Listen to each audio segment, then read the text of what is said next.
Welcome to Podcast 1. Podcast 1. Uno. Episode 1 of the P&DUB show. I have the logo and everything. It's official. All right. It's official. Episode 1, No Way Home. So we just came back from No Way Home, and it was amazing. It was amazing. It was spectacular. It was the ultimate. I don't know many more. What'd you think? Give me your buzz. It wasn't as big of an event to me as I thought it would be. Oh, yeah? I'm not sure why. To me, it was a very large event in the Spider-Man world, but it wasn't a large event in the MCU world. No. So for Spider-Man, yes, it was this unbelievable mixture of the old and new. It was the pinnacle of fan service for Spider-Man fans. Absolutely. That was what it was. And if you are a Spider-Man fan, this was the best this was the best superhero movie. This was maybe the best MCU movie if you're a Spider-Man fan. And this might be the best movie of all time. If you're a Spider-Man fan, yeah, I'm sure that's what you're thinking. If you're a Spider-Man fan. Let's get it out there right now. In my opinion, this is in no way, shape, or form an Endgame. No? It's not an Infinity War to me. It's not a threat level Omega. This is That's part of it, and the other part of it was just very self-contained and very about his growth, and that's kind of what I have beef with now. 3 or 4 movies into his arc, and he's still got this selfish streak, but I'll save that for later. I'm sure we'll get into that. Spider-Man selfish son bitch. Yes. Oh. Childish. So let's just go over what happened. I'm sure that's why everyone's here. If you're listening to this, you enjoyed the Spider-Man. If you didn't, you're still gonna have fun. Because that's our goal. So, okay. Let's review Spider-Man No Way Home. We start with Spider-Man's identity being revealed by Quentin Beck. Did anyone hear that? Oh, that'll be a test. And so J. Jonah Jameson is Peter Parker's Spider-Man and apparently gets off scot-free rather immediately. We were all very, very, very, very worried. The pacing of the first 10, 15 minutes is very quick. Yeah. You're really just taking through these strides, but knowing what he was up against, you've had time. You understand that, oh my gosh. Right. And they make it very clear right away that people will not let him alone. When the reporters show up to the school, it's very much so like, yes, he is a phenomena and has zero privacy. I like it when that lady who screamed that he hit me when he was just trying to get to Zendaya. Nice little touches. I thought that was an interesting way to show. Nope. The crowd's turning. Yes, the crowd's turning. It was, and maybe rightfully so, because the evidence is pretty heavy against him.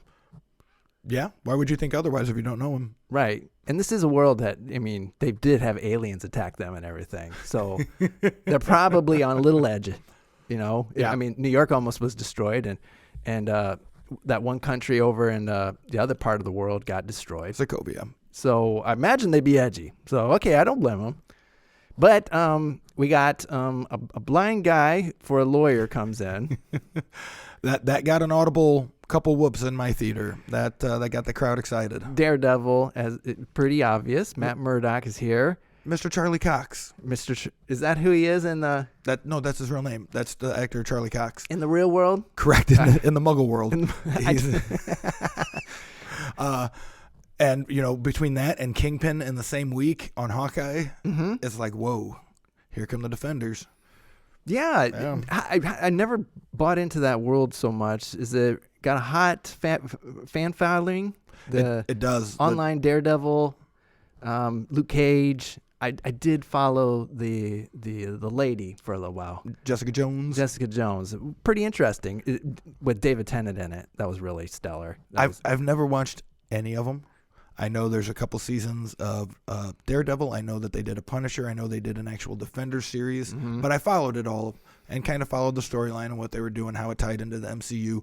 And what I noticed is that when they did Iron Fist, it sunk the whole thing. The fans that were making it popular were so upset with how horrible Iron Fist was that they gave up. They said, nope, no more. It was like when The Walking Dead killed off Rick and Carl. We were just, nope, no more. So is that all canon? Is that TV Marvel canon? they haven't addressed it recently. It was supposed to be. Because it looks like it just got legitimized. Yeah. You know, it just became, the bastard son just became a honorary family member because Matt Murdock caught that brick, and Peter, did the double take just so that everyone in the audience knew. Right. Hey, he wasn't. That's not something someone normal does. Yeah. They don't catch a brick with the back of their hand when they're blind. They were letting us know. Do you know that? Did you research that? You don't know that for sure. You're just going off a hearsay. So he gets off scot-free somehow, but Happy has apparently got some troubles coming to. I think that's how they diverted it, so that we would be all like, well, the person who owns all the equipment is ultimately responsible. I mean, Spider-Man, we don't have evidence Spider-Man set those all off, but we do know who owns them. Right. So I guess that's what we're supposed to believe. And I guess that's so. If he's a good lawyer, that's a good angle to take. No, it makes sense, and I thought that it was very nice how, the government got involved in a couple different ways at points. With the what was the cleanup place they called it? Well, we got Peter, his Aunt May, MJ, and Ned are interrogated by the Department of Damage Control. Department of Damage Control, which first showed up. Well, has a good pension. In Spider-Man 1. And they showed up at Spider-Man 1. That's right. Pissed the Vulture off. Vulture was part of. Yes, I was about to say he's part of the crew, but he was not part of the crew. No, he was not. He was outsourced. He was just an entrepreneur. He was trying to make some money. He's got a kid. And they just came in, and I guess I guess I can forgive him for being all terrible then. Ned's interrogation was great.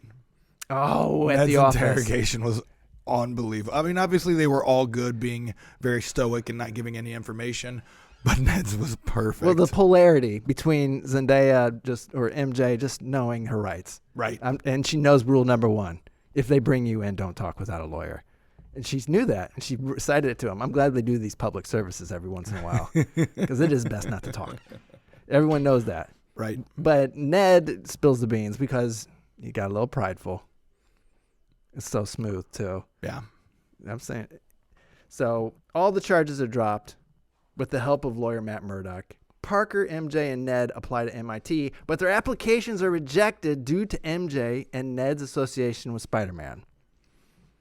Now what'd you think of that? Do you think that would be real? 100%. Do you? Okay. Absolutely. Now, what I don't believe is that any of those smaller colleges wouldn't have been like, fuck it, any publicity is good publicity. Exactly. And but MIT, they don't need it. They don't need that trouble. They're plenty fine on their own. I would figure every university would be jumping at the chance. I would think that all the smaller ones would be. Every single smaller one would be. Hell, I mean, that's why most of them have football teams. It's just so that you can talk about them. Right. But Parker visits the Sanctorum. I didn't know there was a C in there. The Sanctorum. Yeah. To ask Dr. Stephen Strange, sir, for help. And Strange suggests a spell that would make people forget Parker is Spider-Man. Now, don't gloss over the fact here that my boy Wong is now the Sorcerer Supreme. Yeah. Which is awesome that they think it through that far. They could have very easily just had Doctor Strange be Sorcerer Supreme.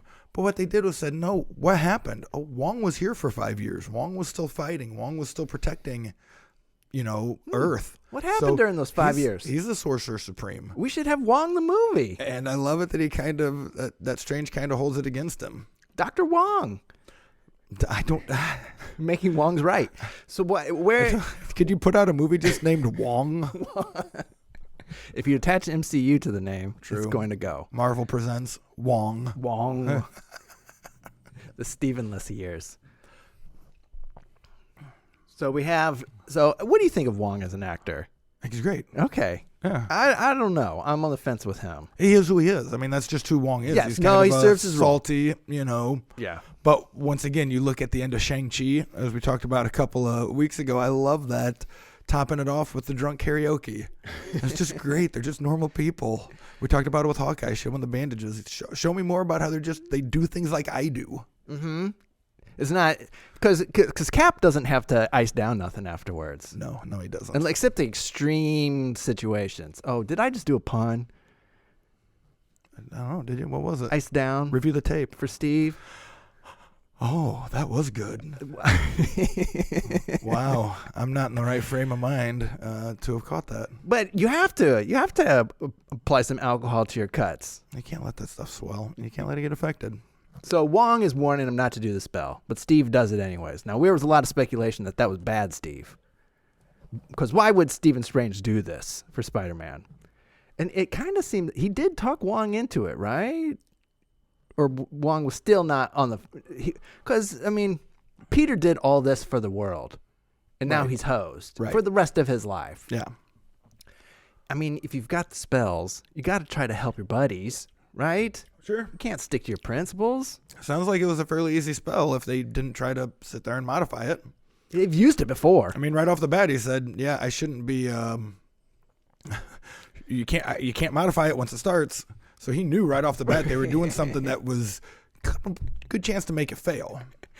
I do like that. You do kind of got to let that out first if you're about to start a spell that might break the multiverse. Kind of like, hey, don't interrupt because this one might turn bad. Right. He didn't know it was going to interrupt everything, destroy the multiverse. So part of it is on Strange. He starts thinking about the spell, and within like a minute, he's casting it. Right. Didn't talk it through. Didn't tell Peter exactly what was going to happen. Kind of fits with his personality, though, as a doctor. But with all of this going on, Peter still thinks of himself.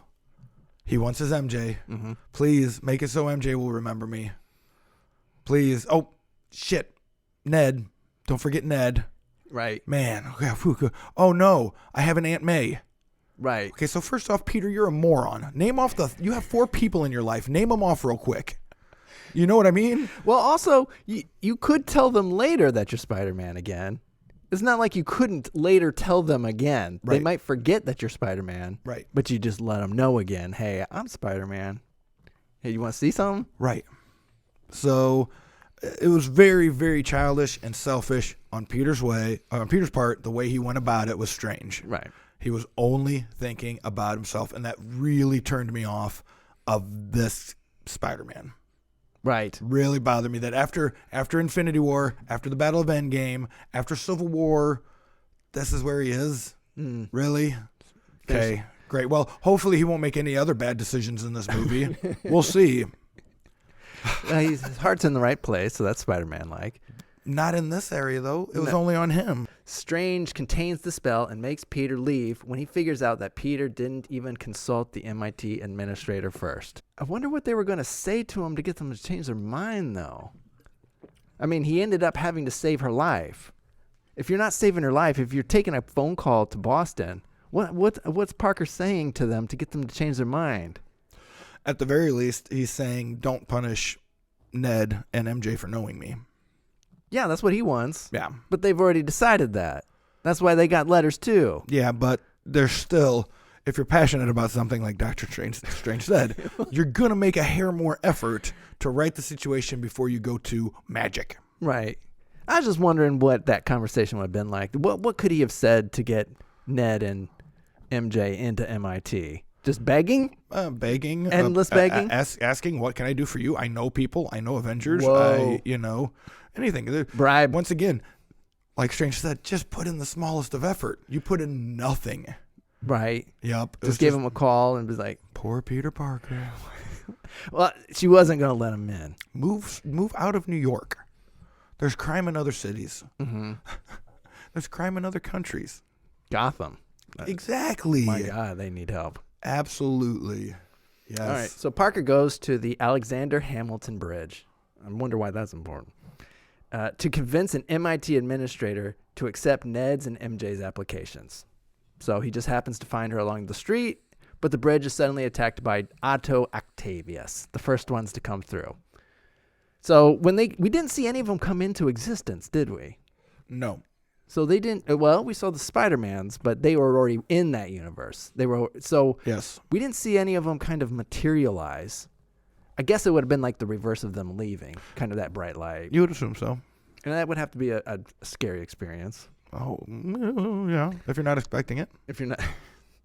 Parker wearing his iron spider suit, which he must have on his wrist at all times, or did he kept it on his waist? That's right.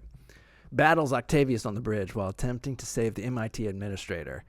So that was fantastic. Can you imagine not knowing that Doc Ock was going to be in this movie before going and seeing it? What kind of shock that would have been? Yeah. Like just out of the blue. Very much so. You would have been freaking. And then Octavius rips Parker's nanotech from his suit. It bonds with his mechanical tentacles. Yeah. What'd you think of that? Thought it was neat. Once again, Yeah. it's somebody thinking it through. Well, okay, you're attacking nanotech. Guess what? Nanotech can attack you back. It's got the defense built. Yeah, Yes. I mean, you're going to go ahead and go to the point of you're actually breaking it. It's going to have to get on you at some point, you know? If it's on someone who has been perceived as an attacker, then try to neutralize that target. Well, once they were on there, it just let Peter know, hey, we've actually got control of these tentacles, and then Peter decided what to do. Man, that was awesome. It was very well thought out. So they then notice Norman Osborn flying towards them. But before he can attack them, Strange captures Octavius and places him in a holding cell in the sanctum. So Norman shows up. Well, let's talk about Green Goblin. Okay. Fantastic, right? Absolutely. Let's talk about this guy. Willem Dafoe is a goddamn legend. He flies that line between madness and intelligence. Absolutely. As good as anyone. With a good smear of charisma. I have to think he practiced that madness grin. Or it's natural. Like in real life. I'd like to think it's natural. I'd have to think he's practicing in real life because there's no way he's that good Right. or anyone's better. And then Doc Ock. Mm-hmm. The great Alfred Molina. I love how he's always perpetually pissed off. Now I love it because that's what he was in the comics too. Yeah. And that's why this is the ultimate fan service movie, is that there's those things like that add another level to Spider-Man appreciation. If you're a Spider-Man fan, you appreciate that they made Doc Ock so pissed off all the effing time until he got the chip. Because that is Doc Ock in the comics. That is him. And Green Goblin, actually, too. That makes more sense. If you didn't know Spider-Man before seeing this movie, how confusing would that have been? Yeah. That dude up there Oh, yeah. was all insane and stuff. It would be like, well, what's his problem? So Strange explains that the spell summoned people from every part of the multiverse who know that Parker is in their world as Spider-Man. And I love that when we say all of them, we mean two. So every bad guy. So this is where we learn that Lizard, he knows Parker's Spider-Man. Electro knows that Parker's Spider-Man in that Amazing Spider-Man 2. I guess so. Oh, so I have to come clean. I have never seen Amazing Spider-Man 1 or Amazing Spider-Man 2. Right. But I do want to watch them now. You do? Yes. Well, is it because Garfield? Absolutely. Yeah. Yeah. He's generally considered the best actor of the movie. He shines. He does. Yep. He's just a happy to be there guy. Pretty much. Yeah. And they're giving, and he deserves the love. He's the ugly stepchild. Yeah. We'll get to He's him. the middle child. We'll get to him. Yeah. I don't even know if he's in this movie yet. No, we'll find out. I don't even know. Let's find out. So Strange orders Parker, with the help of MJ and Ned, the Scooby Bunch, to find and capture the remaining bad guys. So they do some sleuthing on the internet. That's how you would do that kind of thing nowadays. Absolutely. Find out who's reporting a man of electricity floating around. Is anybody reporting that on YouTube? So Parker and the team, the Scooby. Well, do we have a name for them yet? The Scooby Bunch? Sure. Sure. You don't have a name for the group? I do not. So Ned and his crew Yes. locate Max Dillon and Flint Marko in a forest, capturing both. So I'm not sure why they're in the forest, but that's not really important. It just needs to be. It's probably because it's the cheapest to film there. They're just passing through. Passing through. Yeah. They did just materialize in a different universe. It was interesting, I thought, how they very nicely had Flint was completely going to help Spider-Man out. Mm-hmm. He was completely on that boat, and because of the way things went down during the battle and Doctor Strange coming in and putting him in a cage, nope, you just made yourself a bad guy now. He was there. He would have gone with it. He doesn't have a bad heart, Flint Marko doesn't. No, he just wanted to go home. Yeah. Now it does suck that everyone else is a bad guy, and they all need their treatments. Because that's about the only type of character stuff they did with Sandman was right there in the beginning where, okay, cool, let's get out of this. Nope, fuck everybody. That is fun because oftentimes bad guys are just bad guys. Yep. They're just seeking revenge. This guy's not seeking revenge. Osborn, having reclaimed control of himself over his split Green Goblin personality. Sure, he did. Yeah, exactly. Right. This Green Goblin is laying low. He goes to a feast building and is treated by May before Parker retrieves him. So Parker's coming and finding Green Goblin. Right. Which he doesn't know. This dude, Willem Dafoe. Right. Maybe he has Willem Dafoe in his universe, and he's like, Jesus, Willem Dafoe is here with my ma, Aunt May. I learned nothing from this series. So Green Goblin's laying low. He's kind of playing dumb. He's stealing donuts. He's just hanging out there. He's in a new universe. So while discussing their battles with Spider-Man, the captured villains realize that some were pulled from their universes just before their deaths, which was a pretty killer scene. Yeah. I love that scene. Yeah. Where Doc is basically telling Goblin, hey, dude, you died. Yeah. And then who tells Otto that he died? He figured it out. Because remember, Max is like, this is what happened to me. And then he's like, right as I was turning into pure energy. And then he's like, when did you go, Otto? He's, I saw this and then, wait. Harnessing the power of the sun. Right. Oh, jeez. That probably didn't go well. Right. And then I'm here. So it's the moment of, it sounds like the moment of their death. A couple's, I don't know where Sandman's or Lizard's would have come from. They didn't give Lizard shit. No. That's fine. Lizard had zero character growth, anything like that. No, he's that 2-story arc between the big issues, the big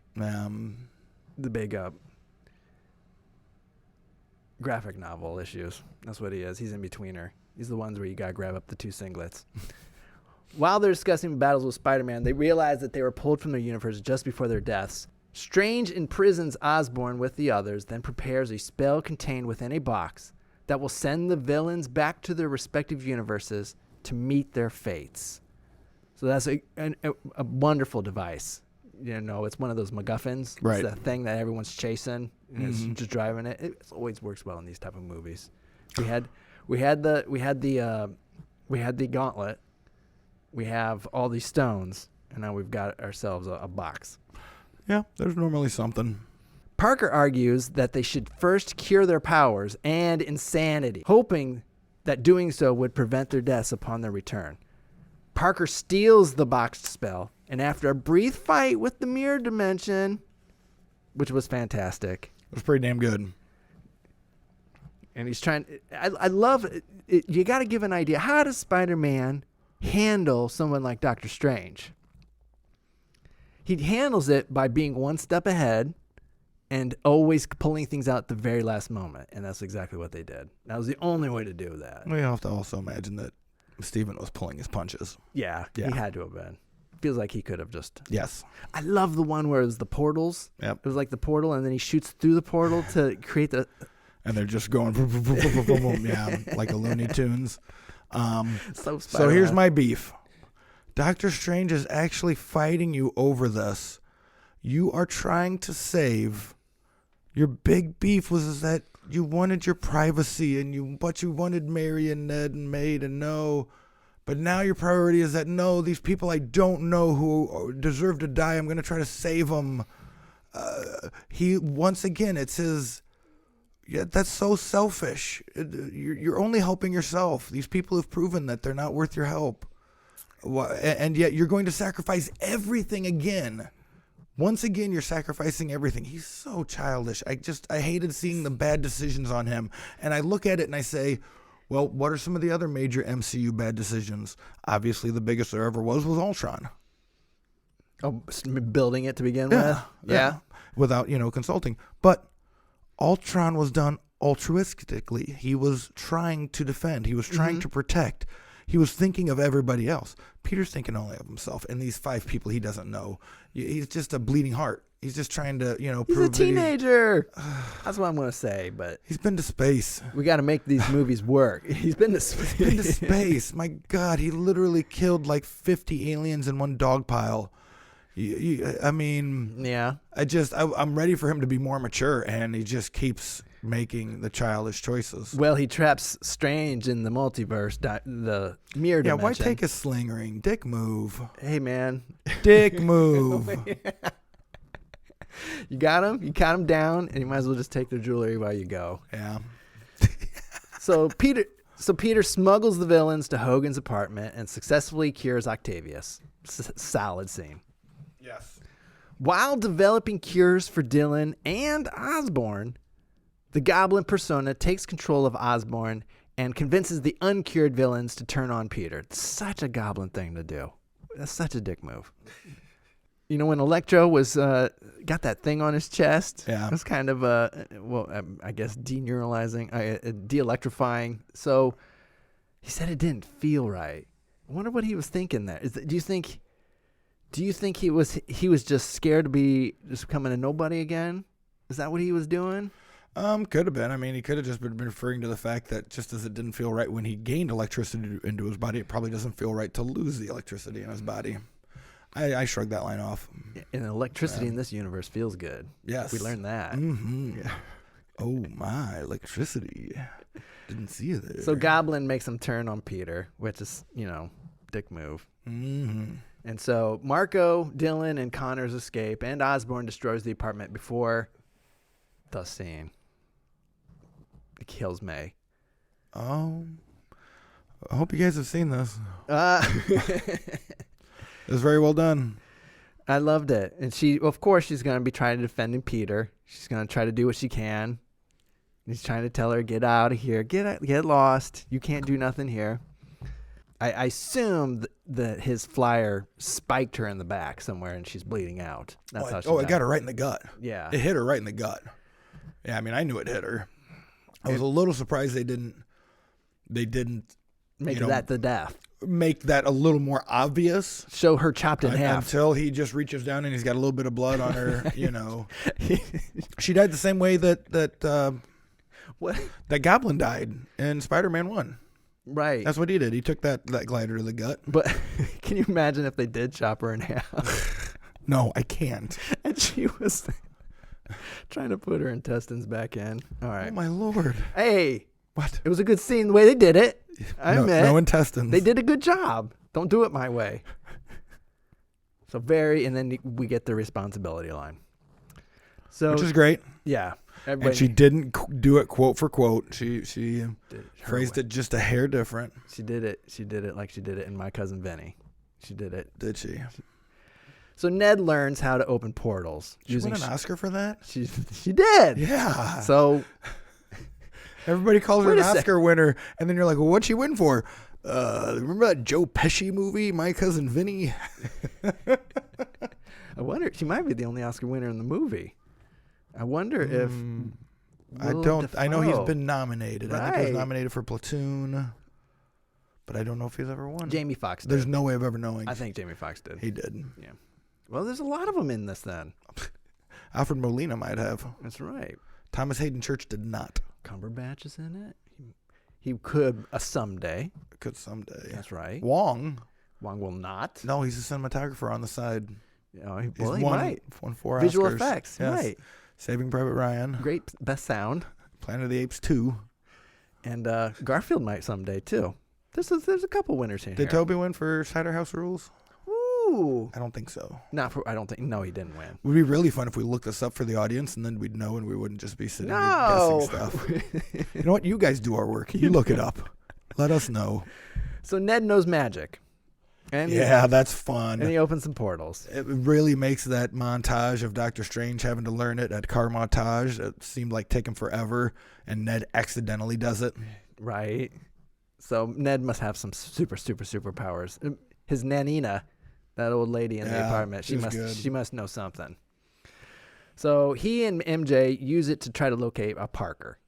Well, they say Peter Parker, but they get a Parker.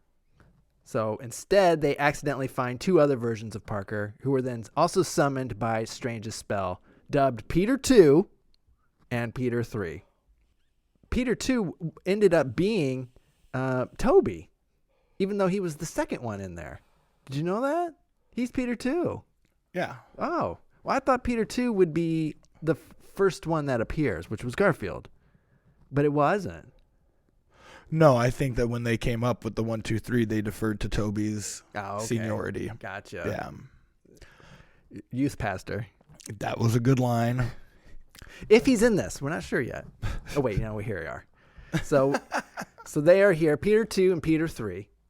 So Peter 3 has Lizard and Electro. Correct. And a rhinoceros dude that he must have stopped. It was nice that they mentioned that. Played by another Paul Giamatti. Another Oscar. Yeah. So that means Osborn, Octavius, or Doc Rock, and Marco, Mr. Sandman, are from Peter 2, Toby's world. Correct. And anyone who's a fan of Spider-Man, if you're listening to this, you knew that already. Ned and MJ find Parker and comfort him, while the other Spider-Men share their own stories of losing loved ones and encourage him to fight in May's honor. Yeah. Garfield really shines. He's very charismatic. He really delivers his lines. Audible gasp in the theater when he removes his mask, and it's Garfield. Yeah. There's some people who went into this blind, 100% blind to that. Yeah. Which is just an amazing angle. Most people I talked to that weren't diehards no, you're not going to, no way that's happening. Right. No, I haven't seen it in a trailer. They would never be able to pull that off. And they did. And it was all over the internet already beforehand, right, if you paid any attention. But it was pretty fucking awesome to see happen. And Toby, he played it like the old man. He played it just like, boys, I've seen it all. I'm just enjoying the show. Yeah, he did. Yeah. He was just for the ride. And he played it perfectly, too. He did. He didn't he didn't overdo it. He was just there with the other two Spider-Men. He wasn't snarky. You know, he's past that in his life. They passed the brother test. Like, I would believe if they all seem like they have that much kind of compatibility. So the Spider-Men develop cures for the remaining villains and lure Dylan, Marco, and Connors to the Statue of Liberty. So they're just doing some science. We got to see the Spider-Man meme. Yeah, that and that nifty little machine that Happy was hiding, a fabricator. Yeah? That was pretty wicked. That had the arc reactor on it. Mm-hmm. That piece of machinery, the crate he had in his apartment. Yep, that was awesome. So that little machine made so they had to just design. Like a badass 3D printer that can print explosives. That's right. And science. Prints science. It prints science. Feels like that should be used at most universities and such now. I feel like we need to. But they're expensive. And they're on back order. Happy just keeps it in his apartment just in case. Nice. Just in case I need to make something. So they have some cures to the Statue of Liberty. We saw the shield, adding a shield to it. That's what they're talking about in Hawkeye. Yep. So they're adding the Captain Man shield. Captain Man. Is that his name? Yes. That's my first MCU. We'll go with that. Octavius arrives to help the Parkers and cures Dylan, who reconciles with Peter 3, while Octavius and Peter 2 reconnect. There was a lot of reconnecting during this scene. There was, but to me, Otto's and Peter 2 stood out the most. Right. Yeah. It meant a lot between them because they were good friends. Right. Yeah. Everyone else was just kind of like, hey, we're in the same universe as each other. Right. So that kind of makes us sort of together. Ned frees Strange from the mirror dimension, but Osborn arrives and destroys the boxed spell, causing the barrier separating the universes to rupture. That's such a Green Goblin thing to do, too. He really is a lot of trouble. So I'm not sure what Ned said to free up Strange, how he made a portal into a mirror dimension. I didn't remember that exactly. Maybe he's really concentrating hard or something. Thought he said something about needing help. Oh. Something about that, I believe. Nice. That would make sense. Something to that effect. You'll have to go see it again. While Strange tries to maintain the barrier, an enraged Parker nearly kills Osborn before Peter 2 convinces him to stand down. Beats the shit out of him. Just fisting him. Beating the shit out of him. Peter 3 and Parker then inject Osborn with his cure, restoring his sanity. So this is where Willem Dafoe pays the money. Yep.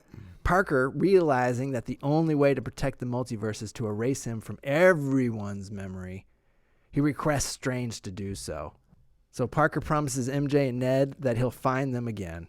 The spell is cast, returning everyone to their respective universes and wiping all memory of Parker from everyone in his universe while retaining their knowledge of Spider-Man. I didn't understand why he had... So he's saying goodbyes to them, right?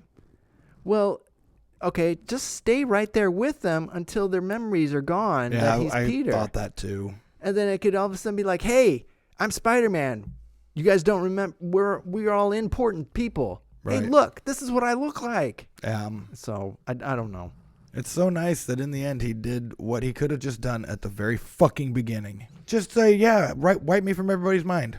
Right. Cool. Everybody's back to being safe and normal. Yep. But nope, he couldn't. He couldn't. Well, you mean Ned, you didn't do a happy home again, and then don't forget about Aunt May? I don't want to. No, this guy that channels electricity seems really nice. Don't hurt him. Was that your dude? Who was your favorite? Peter Parker. Who was your favorite bad guy in this? My favorite bad guy? Let's do a little dive in. I mean, jeez, how can you not do the Green Goblin? Willem has that smile, that wicked, wicked smile. Yeah, he does something with his eyes too when he goes crazy. It's very compelling. It's almost so wicked that I didn't believe him when he was sad. It was just Willem Dafoe, or their equivalent, Norman Osborn. Right. I feel like I was waiting for that Green Goblin to spit out. He was probably my favorite villain, I would have to say. Once again, I love the little bit they did with Sandman. I thought it was interesting how Jamie Foxx seemed to have... I mean, he was right there with Doc Ock, but Jamie Foxx had a good amount of dialogue for what I always thought was a shit character. Doc Ock's arc was great, but Dafoe won. I mean... Yeah. He killed Aunt May, for Christ's sake. I'm going with Doc. I'm going with Otto Octavius. Not a popular name not much anymore. Otto doesn't hit a lot of babies, but I like his turn to good because he is a good guy. Right. We always forget that, and I like how he's pissed off all the time. I never understood why the Doc Ock from the comics was always pissed. He was always pissed, and so that makes sense.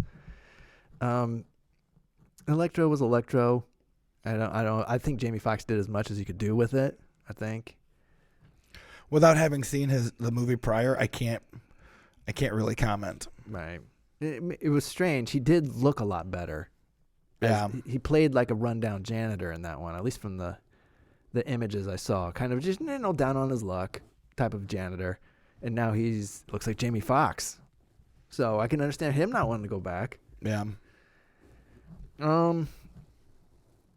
So most rewatchable scene for you. What do you think? What do you think if you ever see this again? What are you watching for? Gonna have to be the big fight, obviously. When the three Spider-Man were fighting together, that was pretty fucking awesome. Something you just don't get to see ever. So I thought that was real good. Spider-Man has a unique fighting style. You know that the webs, so that he can just grab anything at any place in the thing, right. And kind of in a physical way that you really understand the physics of it. Whereas, like a Scarlet Witch grabs things around her and brings it to her, it's kind of strange, It's just kind of this pink haze that kind of encompasses it and it kind of comes to her and such. This is real physical kind of, I'm pulling you to me, or I'm pulling these power lines down, or I'm pulling things, or sticking people into place in a real physical manner. I thought the Doctor Strange fight was good. Yeah, it's fun. I always love those fights because I love that mirror dimension because it was a great idea because it means no rules exist everywhere. Yeah. But it saves everything from being damaged in his area. So that would make total sense. You're in the middle of a city. You can't be having city fights with buildings going down all the time. Right. Most rewatchable scene though. If we count the fight when the three Spider-Men are talking with each other, Peter 2, Peter 3, then that works it for me, too. Yeah. That'll be the rewatchable scene. Most rewatchable part was the trailer for Doctor 2. If for those of you who didn't stay to the very end. Almost, there were two people this time in my theater that got up. There's always some, and I'm always like, motherfuckers, don't you know? Do you not know? How can you not know? They're almost 30 movies into this. First Marvel movie. How do you not know to stick around and watch it? Why don't you think anybody else is moving?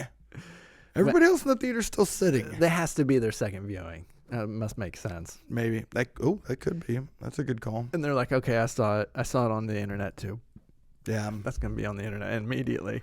Venom at the end. Yes, this is a great way of ending. So what bothers me is that I thought that the spell pulled in people who knew Peter Parker was Spider-Man. Right. Okay. There's no Spider-Man in his world. So yeah, is Venom's? I don't understand how Venom got pulled in. To me, that was a very, nice, easy, quick way to lump it in. But there's no other explanation because he doesn't have a Spider-Man. But it is neat to think that obviously now the Venom symbiote is in MCU Prime timeline. So that's awesome to think of. And I love Tom Hardy. He's so fucking great. He is great. He's great. I have to see Venom 2. I love how they've done that Venom too, where his character, the Venom, is just crass as hell and just always just blurts his line. It's coming inside his mind. Right. It's perfect. It's very good. And then the Danny Rojas, isn't that the guy who's the bartender? Is the guy from Ted Lasso. That's what Amanda said. Yeah. So you have to. Are we going to assume that he's going to get the symbiote? Symbiotes choose their own people, so it might just be whoever comes in next. So. Yeah. That's too bad. Yeah. But great line, and he's gone anyway. Yep. He's just dropping off. Yep. And that's okay. Should be interesting. And then the Doctor Strange 2 trailer. Yeah, with Wanda. He's asking her for help from something. Yep, and I don't think it's going to go well for him. Is it because he did the spell and things are falling apart? That's what kind of alluded. That's kind of my brain. I wouldn't doubt it. I mean, it's literally called and the multiverse of madness. So you have to think that the whole multiverse angle is, and apparently right now they're doing extensive reshoots to add more cameos. That's what the word is that now that COVID's, licked. Normal. It's not gone. It's never going to be gone. But now what is it? It's starting to normalize. It's a flu. It's a cold. It's something you're going to catch.